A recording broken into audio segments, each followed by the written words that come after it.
literally throw gay people off of buildings. They don't adhere to basic human rights. Listen, here's the thing. Let's not do that, because if we start with that, we have been known in this country to tie gay folks to the car. I'm sorry, but where the Iranian regime is 2 days, 2025, is nothing compared to the United States. Hanging black people. So it is not even the same. I couldn't step during this. Wait. That's not what you mean to say. That's why I am saying that it is the same. Murdering someone for their difference is not good, whoever does it. It's not good.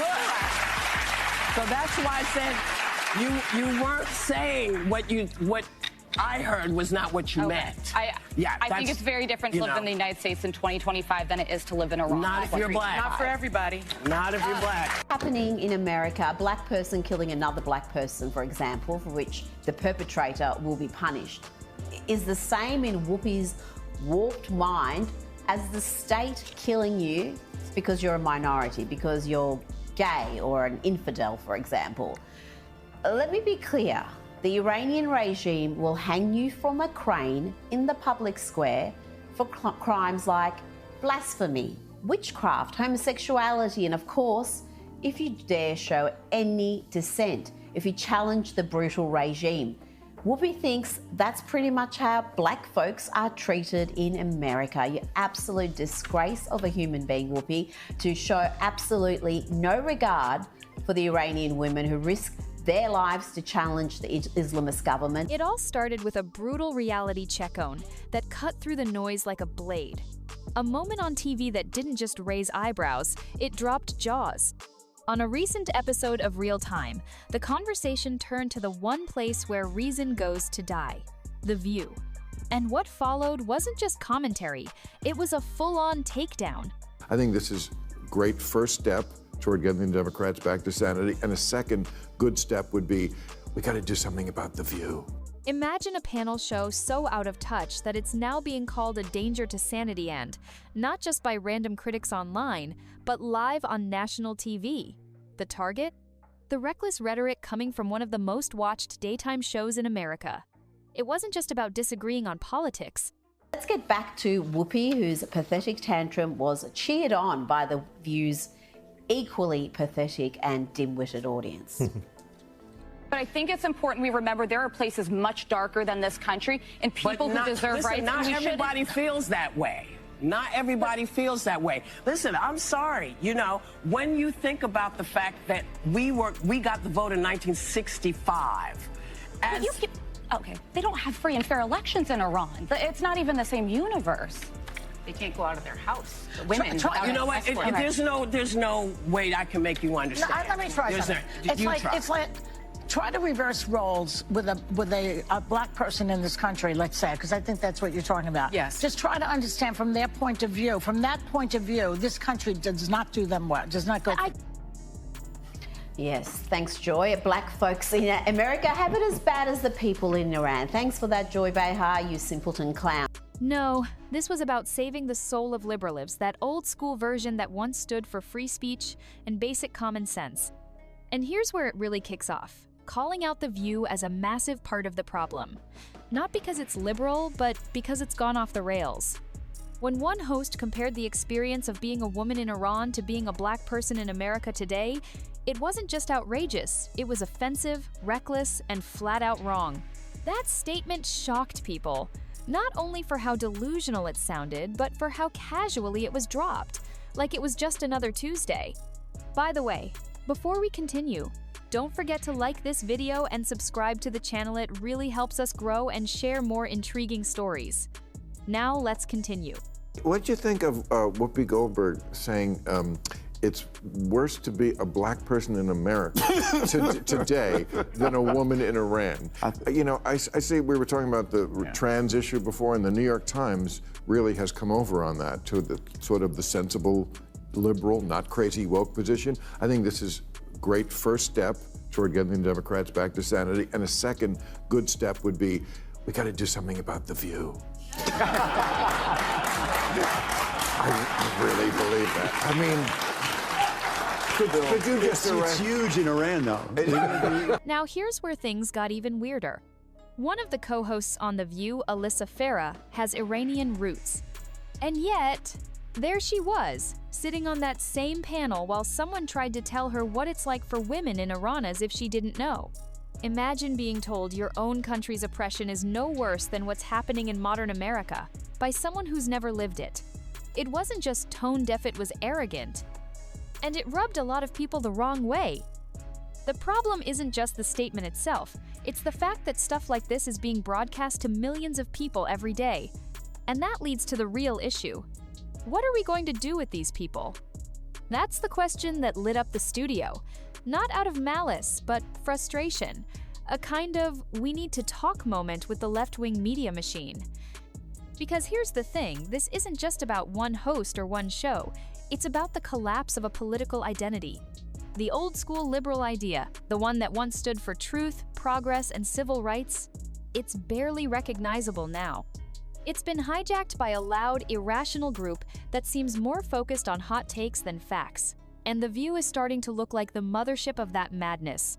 What used to be satire is now real, and people are finally saying enough is enough. And then came the knockout punch. What does it say when even the New York Times starts walking back from the extreme edge? That's exactly what happened with the trans issue. A paper that once led the charge on every progressive cause has started to pump the brakes. They're beginning to align with a more grounded, liberal, not radical stance. That shift wasn't small, it was a signal. A sign that even inside those elite echo chambers, some people are starting to realize that things have gone too far. And this was brought up as part of the bigger picture.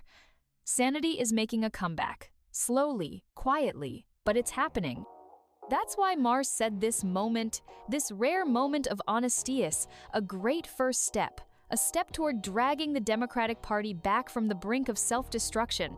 But it won't be enough if we ignore the influence of platforms like The View, where fantasy often replaces facts and emotion tramples over truth. The show might seem like harmless daytime TV, but its reach is enormous.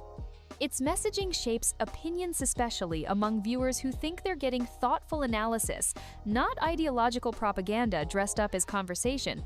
If something doesn't change, the same people claiming to defend democracy may end up doing the most damage to it.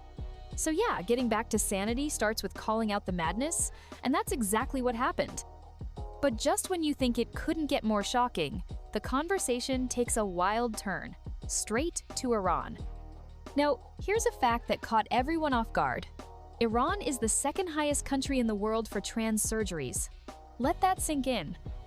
A country where being gay is literally criminalized, and women are forced to cover every inch of their bodies in public somehow, it leads the charge on gender transitions? That doesn't make sense, until you understand why. They're not doing it out of tolerance, they're doing it because they refuse to accept homosexuality. In Iran, if you're a gay man, you're pressured into changing your gender. That way, the regime can pretend it's all normal and straight. It's state. Enforced erasure of gay identity disguised as progress.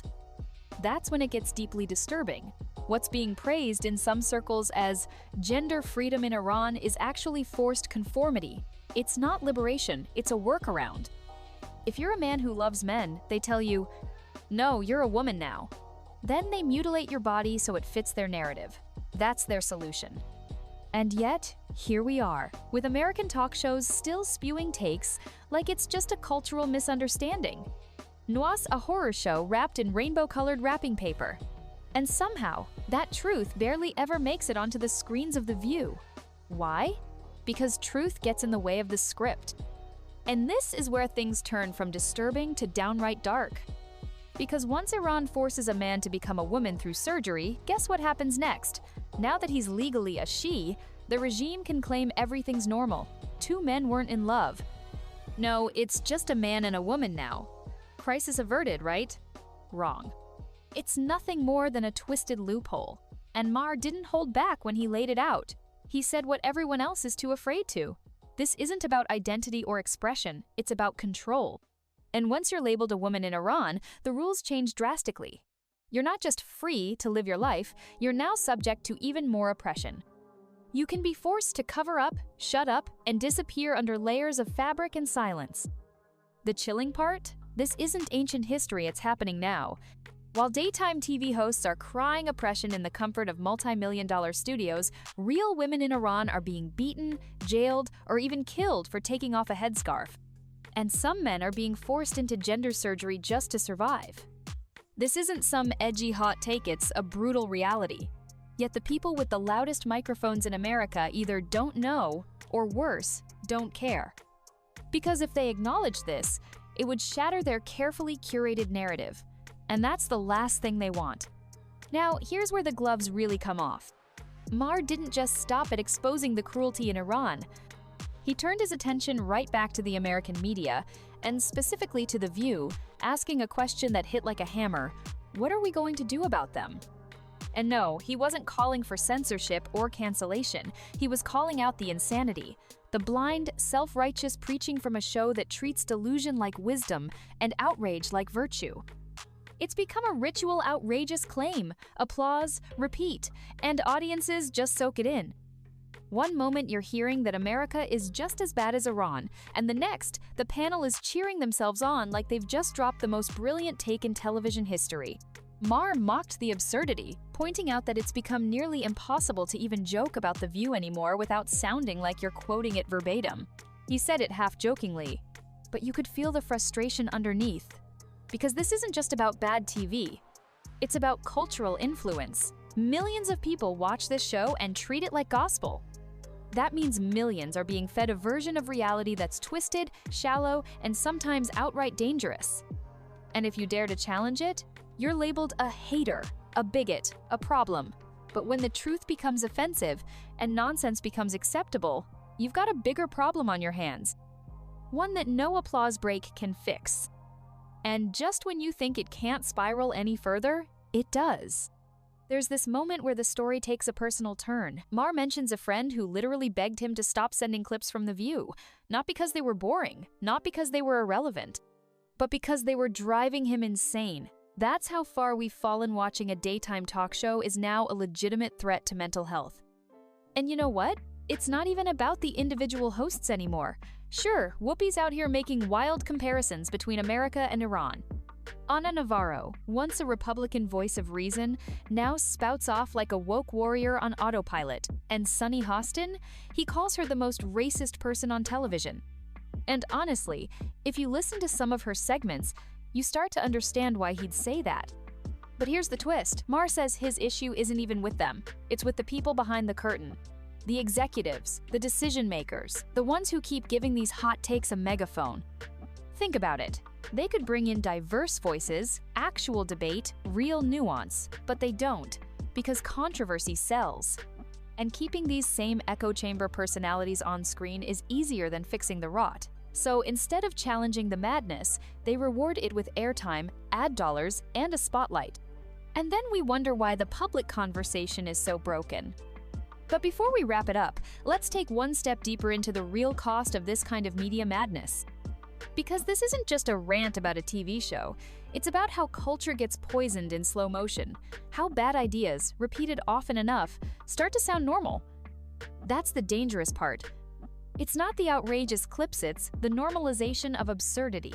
When Whoopi Goldberg says it's just as bad to be a black person in America today as it is to be a woman in Iran, and the crowd claps instead of gasps, we've crossed into delusion. That applause isn't just background noise, it's a signal. It tells viewers, yes, that's correct. That's the enlightened take. And if you're watching from home, maybe you don't have all the facts. Maybe you've never looked into how Iranian women get beaten in the streets for showing hair, or how LGBTQ people are arrested and tortured. All you see is a smiling panel of celebrities telling you that it's basically the same as living in the US. So you start to believe it. That's how disinformation spreads, not through some shady foreign plot, but right in the open, with perfect lighting and commercial breaks. It spreads because it feels good. It flatters your worldview. It makes you feel smart, compassionate, and morally superior. And it gives you a villain, usually the other side of the political aisle, to blame for everything wrong in your life. Meanwhile, the people who actually suffer, the real victims, are ignored. Iranian women, gay Iranians, political prisoners, dissidents, none of them fit into The View's narrative, so they get erased. They're inconvenient truths. And the audience, thinking they're fighting for justice, ends up completely blind to actual injustice. That's the tragedy. And if you're wondering how things got so upside down, how the left went from defending truth and reason to pushing culture war fantasies on daytime TV, just rewind a few years. This didn't happen overnight. It happened bit by bit, segment by segment, soundbite by soundbite. It happened when networks decided outrage gets better ratings than nuance, when emotion became more important than accuracy, when what feels right replaced what is right. That's why Maher and others are speaking up now, because if no one draws a line, then what was once radical nonsense becomes mainstream thought. And when that happens, reason isn't just ignored, it's demonized. And that's a cost no side should be willing to pay. And this is where it all comes together, the final gut punch. Because if you actually care about the future of the Democratic Party or liberal values in general, then you've got to look at what shows like The View have done to them. This isn't about political disagreements anymore, it's about damage. Real damage. You've got a show that constantly feeds its audience half-truths, identity politics, and emotional outrage, dressed up as thoughtful discussion. And it's on every single day. For years. That has a long-term effect. It shapes minds. It shifts the Overton window. It trains viewers to react with feelings, not facts. With groupthink, not curiosity. What started as a platform for women's voices and open conversation has become a factory for lazy takes and self-righteous hysteria. And worst of all, the Democratic Party-once rooted in working-class advocacy, civil liberties, and real progressives become hostage to the same hysteria. It's not that Maher wants The View off the air, it's that he wants people to wake up, to realize that defending nonsense in the name of inclusion or progress is killing credibility. And when your public face is a group of hosts who can't tell the difference between Tehran and Texas, you've already lost the room. That's the warning. That's the message. And honestly, it's long overdue. If you enjoyed this video, don't forget to hit the like button and subscribe to this channel. Also, drop your thoughts in the comments. See you on the next one.